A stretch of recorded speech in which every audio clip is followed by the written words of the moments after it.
So here's question two. Question two, and it's talking about the usefulness of the piano keyboard, why you need to have that. Well, it's a really good visual anchor of the order of the white keys and of the black keys. It also shows you, if you just played all the white keys, that's a major scale. If you play all the keys, okay, sequentially, you've created a chromatic scale. So there's a lot of different reasons. It's really just a really good reminder of, or a visual anchor of the musical scale.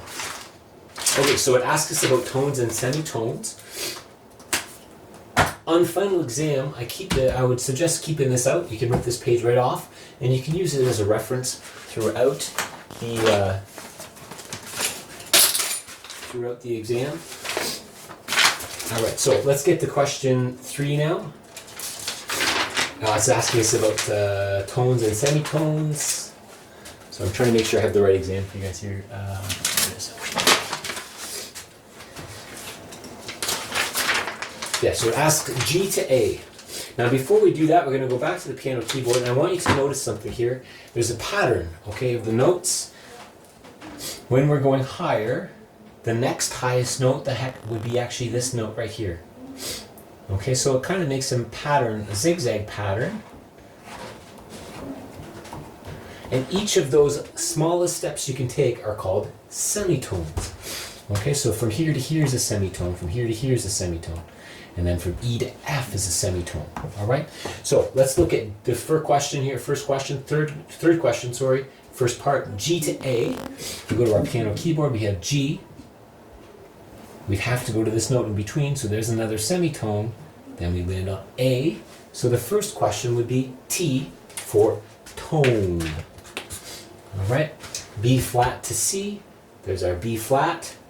We go to B, we go to C, and that would be another tone. Good for you if you got that. I'll just do the next one here for you too. We're going to find our F sharp. You can see why it's so important to know the piano keyboard here. F sharp to G.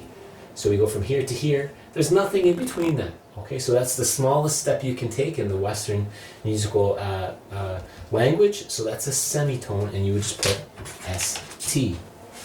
I'm going to look at question 4 while we're here as well.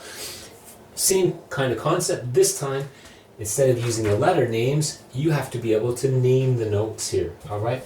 So if you need to use part of the next question as reference, you can come back to it. It helps you to name some of the notes, but you need to know those notes. Okay. So what are the notes we have here? We have a C, D. We talked about Saturn C, middle C. There's our C, D, F, G, A, G, F, E, B, and C. First question is asking you, what's the distance between C to D? So here's C to D. Some of you probably caught that is a tone. So you can write a T here. All right, I'm going to zoom ahead to one of the ones that's a semitone. So this is the 4th one in. It goes F to E. You can see there's nothing in between it. So that one we would write a semitone.